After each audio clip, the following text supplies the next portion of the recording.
क्लेशनाशाय गोविन्दाय नमो नमः गोविन्दाय नमो नमः। ఈ శ్లోకం పరమ పవిత్రమైనది. భగవాన్ శ్రీకృష్ణుని స్మరణకు ఉపయోగించే శక్తివంతమైన మంత్రమిది. దీని అర్థం ఏమిటంటే, ఓ పరమాత్మ స్వరూపుడైన శ్రీకృష్ణ, వసుదేవుని కుమారుడా, మా పాపాలను కష్టాలను నాశనము చేసేవాడా, నిన్ను స్మరించిన వారి బాధలను తొలగించేవాడా, పరమాత్మ శరణు వేడుతున్నాను, నమస్కరిస్తున్నాను, నన్ను కాపాడు అని అర్థం.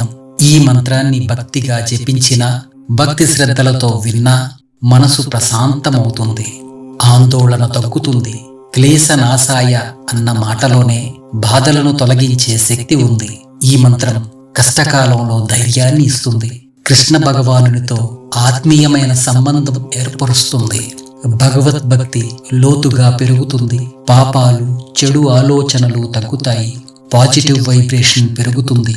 ఈ మంత్రాన్ని 11 లేదా 27 సార్లు, కుదిరితే 108 సార్లు జపిస్తే మంచి ఫలితం ఉంటుంది. ఓం కృష్ణాయ వాసుదేవాయ హరయే పరమాత్మనే ప్రణతః క్లేశనాశాయ గోవిందాయ నమో నమః. ఓం కృష్ణాయ వాసుదేవాయ హరయే పరమాత్మనే ప్రణతః క్లేశనాశాయ గోవిందాయ నమో నమః గోవిందాయ నమో నమః గోవిందాయ నమో నమః. కృష్ణాయ వాసుదేవాయ హరయే పరమాత్మనే ప్రణతః క్లేశనాశాయ గోవిందాయ నమో నమః.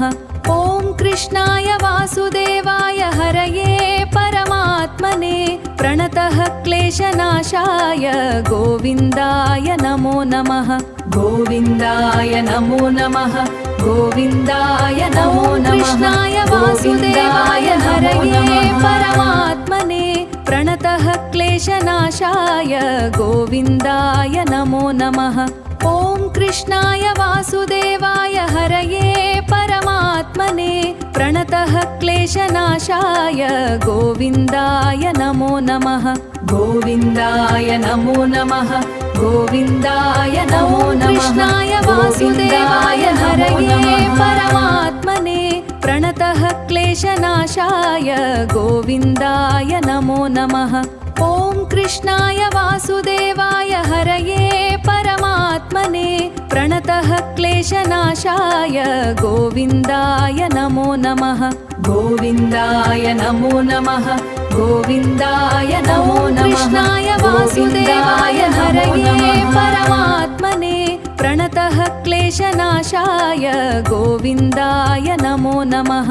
ఓం కృష్ణాయ వాసుదేవాయ హరయే పరమాత్మనే ప్రణతః క్లేశనాశాయ గోవిందాయ నమో నమః గోవిందాయ నమో నమః గోవిందాయ నమో నమః. కృష్ణాయ వాసుదేవాయ హరయే పరమాత్మనే ప్రణతః క్లేశనాశాయ గోవిందాయ నమో నమః.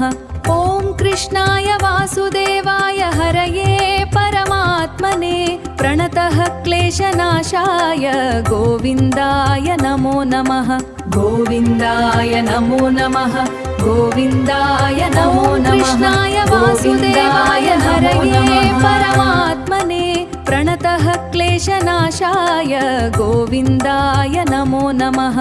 ఓం కృష్ణాయ వాసుదేవాయ హరయే పరమాత్మనే ప్రణతః క్లేశనాశాయ గోవిందాయ నమో నమః గోవిందాయ నమో నమః గోవిందాయ నమో నమః. కృష్ణాయ వాసుదేవాయ హరయే పరమాత్మనే ప్రణతః క్లేశనాశాయ గోవిందాయ నమో నమః. ఓం కృష్ణాయ వాసుదేవాయ హరయే పరమాత్మనే ప్రణతః క్లేశనాశాయ గోవిందాయ నమో నమః గోవిందాయ నమో నమః గోవిందాయ నమో నమః. కృష్ణాయ వాసుదేవాయ హరయే పరమాత్మనే ప్రణతః క్లేశనాశాయ గోవిందాయ నమో నమః. ఓం कृष्णाय वासुदेवाय हरये परमात्मने प्रणतः क्लेशनाशाय गोविन्दाय नमो नमः गोविन्दाय नमो नमः गोविन्दाय नमो नमः कृष्णाय वासुदेवाय हरये परमात्मने प्रणतः क्लेशनाशाय गोविन्दाय नमो नमः ॐ कृष्णाय वासुदेवाय हरये परमात्मने प्रणतः क्लेशनाशाय गोविन्दाय नमो नमः गोविन्दाय नमो नमः गोविन्दाय नमो नमः कृष्णाय वासुदेवाय हरये परमात्मने प्रणतः क्लेशनाशाय गोविन्दाय नमो नमः ॐ कृष्णाय वासुदेवाय हरये परमात्मने प्रणतः क्लेशनाशाय गोविन्दाय नमो नमः गोविन्दाय नमो नमः गोविन्दाय नमो नमः कृष्णाय वासुदेवाय हरये परमात्मने प्रणतः क्लेशनाशाय गोविन्दाय नमो नमः ॐ कृष्णाय वासुदेवाय हरये परमात्मने प्रणतः क्लेशनाशाय गोविन्दाय नमो नमः गोविन्दाय नमो नमः गोविन्दाय नमो नमः कृष्णाय वासुदेवाय हरये परमात्मने प्रणतः क्लेशनाशाय गोविन्दाय नमो नमः ॐ कृष्णाय वासुदेवाय हरये परमात्मने प्रणतः क्लेशनाशाय गोविन्दाय नमो नमः गोविन्दाय नमो नमः गोविन्दाय नमो नमः कृष्णाय वासुदेवाय हरये परमात्मने प्रणतः क्लेशनाशाय गोविन्दाय नमो नमः गोविन्दाय नमो नमः गोविन्दाय नमो नमः गोविन्दाय नमो नमः ఈ తరం యువతకు ఉపయోగపడాలన్న మంచి ఉద్దేశంతో 700 ఎపిసోడ్లుగా రూపొందిస్తున్న 700 శ్లోకాల గీతా శ్లోకం ప్రాజెక్టు మరికొన్ని నెలల్లో మీ ముందుకు రాబోతోంది. దీనికి మీ వంతు సహకారం అందించి ఓ మంచి సంకల్పంలో భాగం అవ్వండి. వివరాలు డిస్క్రిప్షన్లో ఇవ్వబడ్డాయి. ధన్యవాదాలు. మీ శ్లోక రత్నాకరం.